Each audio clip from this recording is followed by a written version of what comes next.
This is Pugilist King, keeping it real. Gonna do a video today, which is a very, well talked about topic in the sport of boxing, and British boxing in particular, and that is a fight between two of the best British welterweights out there, or best even welterweights in the world out there, in Amir and Kell Brook.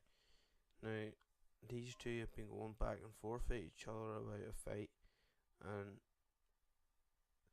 there's Amir hasn't took the fight. He says Kell Brook needed to fight that person and this person before he'd fight him, and then Kell Brook, like in January, Kell Brook wouldn't take the fight, or Eddie Hearn wouldn't take the fight. I'm not sure, and they've been going back and forth at each other.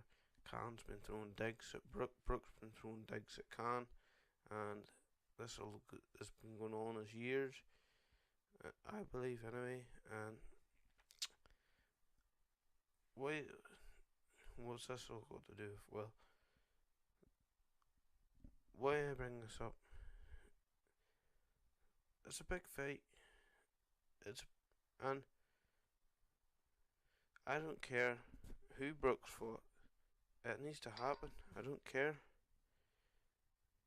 Why not take a low risk, high reward? Well, I wouldn't say low risk, but high reward anyway. We all know Amir is realistically has 2 or 3 years left in him at most, and to be honest, he needs to get fights, and he needs to get big fights. Kell Brook is ranked #1 middleweight in the world, and if Khan beats the #1 middleweight in the world, I wouldn't say it necessarily makes him #1 middleweight in the world, but it certainly raises his stocks, gives him a payday of a lifetime. And if Amir beats Kell Brook, then that brings him on to fights with Keith Thurman and Sean Porter and names of that caliber. Now, anyways, because of Brook fighting Golovkin in September, I really think that Khan should fight him after. Yes, I think Khan should fight him at the end of 2016. No point in waiting around. Kell Brook's 30 years old now. Amir Khan will be 30 on the 8th of December. I mean, why the hell not just fight in December? And all being well, Khan wins. He's got an IBF strap. He's got, I don't know, 10 or 12 million pound made from one night, which was half or double what he got for Canelo. And say, here's the thing. Say Brook loses or gets knocked out by Golovkin. That puts him and Khan in a place where they can fight each other, because they've both been knocked out by guys in weight classes above them, and then that sort of sets them up for a fight, whether they subconsciously know it or not. That's the way it looks to me anyway. And I honestly believe that if Kell Brook loses to Golovkin and what have you, then this fight needs to take place. No point in waiting around. I mean, Khan's getting the payday of his life. Brook's getting the, well, he's not getting the, well, actually, his stocks will raise if when he fights Golovkin. I think anyway, even if he loses, he'll still be shown as a brave guy, because Khan was when he stepped up on weight to face Canelo. But anyways, Brook's fighting in September. I think Khan should fight in September, although he would need to start training as soon as possible if that's the case. I don't think he's been training at all, because Khan tells everyone when he's training, so I don't think he's training at the minute at all, but I think he should. I think move back down to welterweight, fight someone like Timothy Bradley. Timothy Bradley is coming off a loss to Manny Pacquiao. Timothy Bradley doesn't hold too much of a threat to Amir Khan. I don't think he has enough power to hurt Amir Khan, and it makes sense. Both guys are coming off losses. They meet in the middle.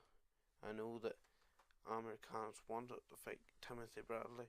He wanted to fight Timothy Bradley when they're at light welterweight, but he never got the opportunity to. So I think that fight could happen in September, or possibly Sean Porter, but I'm not sure about that because Sean Porter's just after coming off a fight, and I don't think he'd want to jump into another camp this early.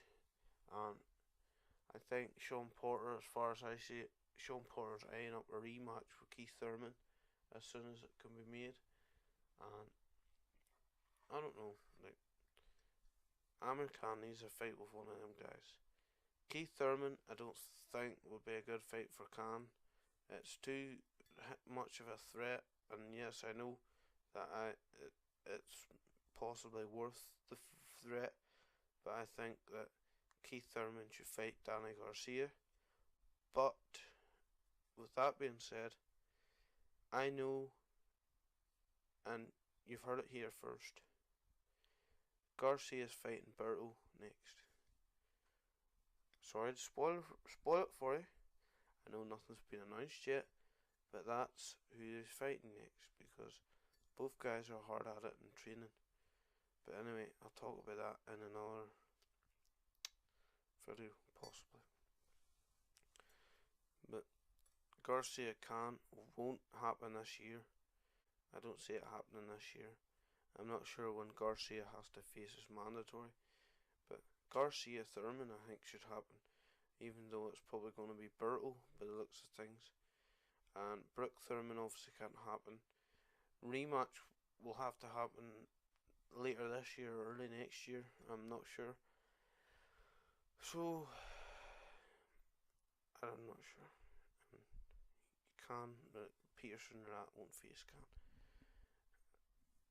This video's got quite long actually. But yeah, Porter or Bradley in September, October time. Then Brook in December, and then I don't know, maybe Keith Thurman or Danny Garcia or something in January 27. Khan should be getting as many fights as he can while he's still young, and the more fights he gets now, the quicker he can retire, and he needs the finance. So the Brook fight is best option, I think. But anyways, thanks for watching.